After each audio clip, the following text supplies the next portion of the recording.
भैया जी मेरा ध्यान नहीं बनता। मैंने पूछा कितनी देर समय देते हो? वो कहने लगा 8-10 मिनट देता हूं। 10 मिनट 24 घंटे में से आप हिसाब लगाइए, 24 घंटे का दशमांश कितना हुआ, 10वां हिस्सा कितना हुआ? आपके 2.5 घंटे से ज्यादा का समय 10वां हिस्सा हुआ आपके एक दिन का। उससे ज्यादा समय तो आप सोने में दे रहे हो। जब आप सोते हो तो आप 40% यानी 40% इतनी देर आप सो गए। 8 घंटे, 8 घंटे तो आपने अपनी नींद पूरी करने में दिए और उस ईश्वर का ध्यान करने में आपने 10 मिनट दिए। जिस चीज को आप 10 मिनट दे रहे हो वो आपके जीवन में बढ़ेगी कैसे?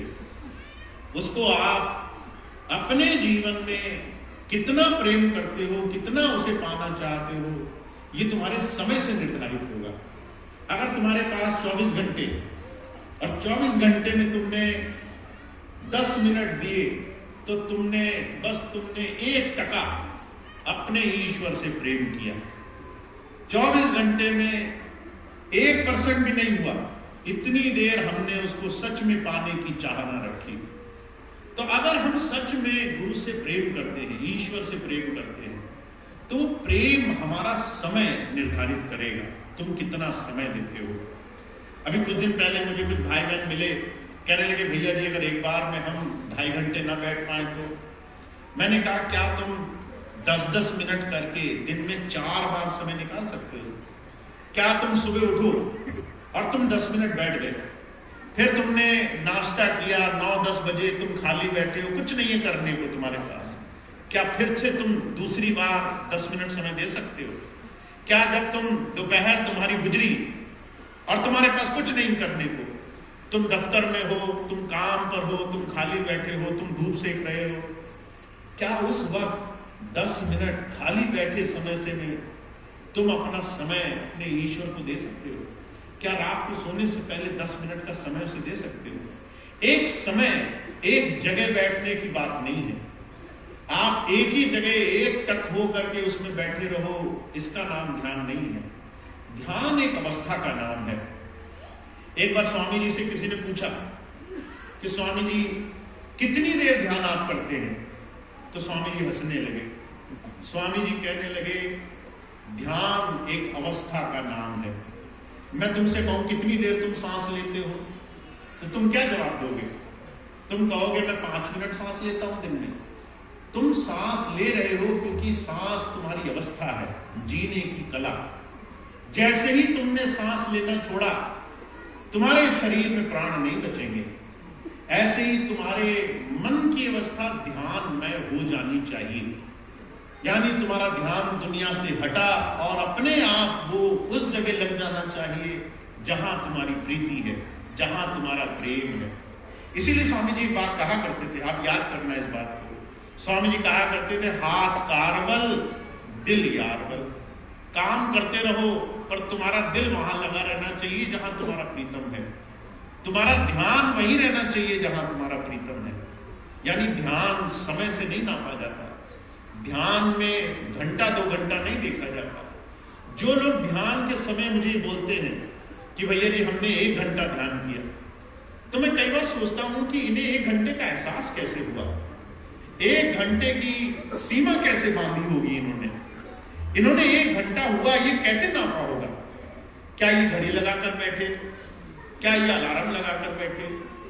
क्या ये रोज घड़ी देखकर बैठे और घड़ी देखकर उठे? कैसे इन्होंने ये गिनती की होगी कि 1 घंटा ध्यान किया?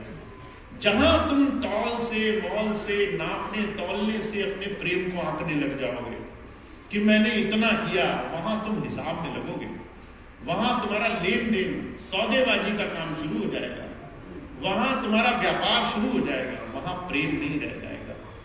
इसीलिए हमें इस बात को थोड़ा गंभीरता से समझना होगा कि हमारा अपने प्रीतम से, हमारे गुरु से जुड़ने का सिर्फ एक तरीका है, तुम्हारा ध्यान कितना उनमें लगा रहा, तुम्हारा ध्यान कितना उनकी तरफ लगा रहा, कितना तुमने उनसे प्रेम किया अब ये ध्यान तुम सिर्फ एक वजह से कर पाओगे कि तुम गुरु को मानुष नहीं जानते हो। अगर तुम गुरु को मनुष्य मानते हो तो गुरु से प्रेम नहीं हो पाएगा। तुमने कहा गुरु जी वो सब नहीं जानते जो हम जानते हैं। कई बार मैं बहुत से भाई बहनों के मुंह से सुनता हूं, वो कहते हैं भैया जी को फलाने व्यक्ति ने कुछ समझा दिया होगा, भैया जी को फलाने व्यक्ति ने कुछ बता दिया होगा, भैया जी को नहीं पता है। जैसे ही तुमने मन में ये विचार तक लाया कि वो एक साधारण मनुष्य है जिनको बताने से चीजें पता चलेगी, वो जानते नहीं हैं, उनको ये सब नहीं पता है कि हमारे जीवन में क्या हो रहा है, चीजें कैसे चलती हैं। जैसे ही तुम उस ईश्वर को साधारण मान लोगे, वैसे ही तुम्हें उससे तुलना करने का मन करने लग जाएगा। मैं जो जानता हूं वो जानता है कि नहीं जानता, मुझसे अच्छा जानता है कि नहीं जानता, मैं ज्यादा अच्छा जानता हूं कम अच्छा जानता है। महाराज जी कहा करते थे प्रेम तभी बन सकता है जब तुम ये जानते हो कि वो सारी चीजों का ज्ञाता है, हर चीज उससे जुड़ी हुई है, हर चीज उसी से निहित है, और वो हमारे जीवन में हमें हर एक बंधन से छुड़ाने के लिए आया है, हमें हमारे मन और मन से उभरते हुए बातों से भी छुड़ाने के लिए आया है, हमें हमी से मुक्त कराने के लिए आया है। और इस चीज के लिए तुम्हें अपनी जितनी भी गिनती है वो गिनती त्यागनी पड़ेगी। अगर तुम कहते हो कि मैं ध्यान करता हूं, तो कितनी देर ध्यान करते हो, ये जबान, ये शब्द अपने कोश से निकालना पड़ेगा कि मैं कितनी देर भजन पे बैठा। अगर कोई भी कहता है मैं कितनी देर भजन पे बैठा, इसका मतलब भजन तो शुरू ही नहीं किया इसने, वो तो हिसाब में ही लगा रहा, वो तो इसी में लगा रहा कि भजन हुआ कि नहीं हुआ, ध्यान हुआ कि नहीं हुआ, कुछ मिला कि नहीं मिला।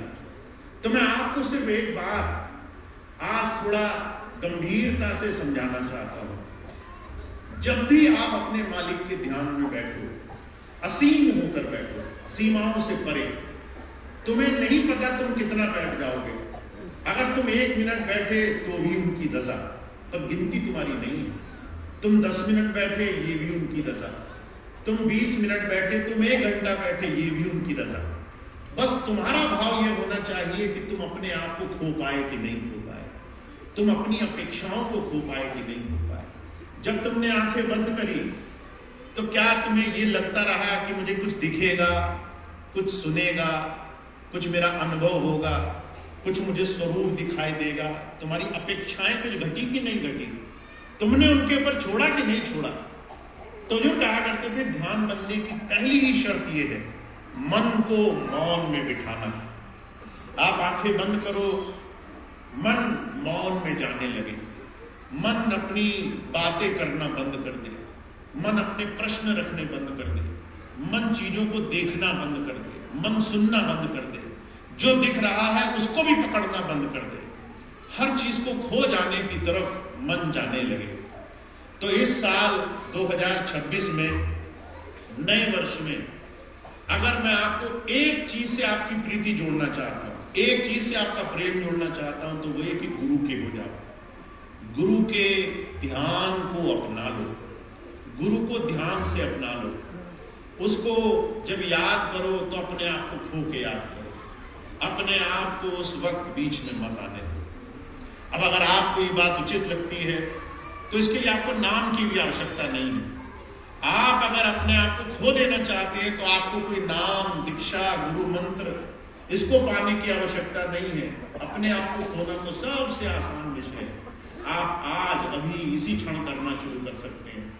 जो आंखें बंद करो तो अपने आप को गुरु के चरणों में छोड़ दो, जो दिखे वो उनके ऊपर छोड़ दो। तो मैं आज 2026 की शुरुआत आपको थोड़ी देर बिठा के करना चाहता हूं। आप थोड़ी देर बैठें और मौन को धारण करें। आप थोड़ी देर बैठें और ध्यान को इस तरीके से शुरू करें कि आप आज जो बैठेंगे वो कुछ पाने के लिए नहीं बैठेंगे, जो है उसको त्यागने के लिए बैठेंगे। आप थोड़ी देर अपने मन से भी मुक्त हो जाना चाहते हैं, अपने मन की तरह तरह की बातों से भी छूट जाना चाहते हैं। तो थोड़ी देर आंखें बंद करके बैठेंगे। मैं बहुत ज्यादा नहीं बिठाऊंगा आपको,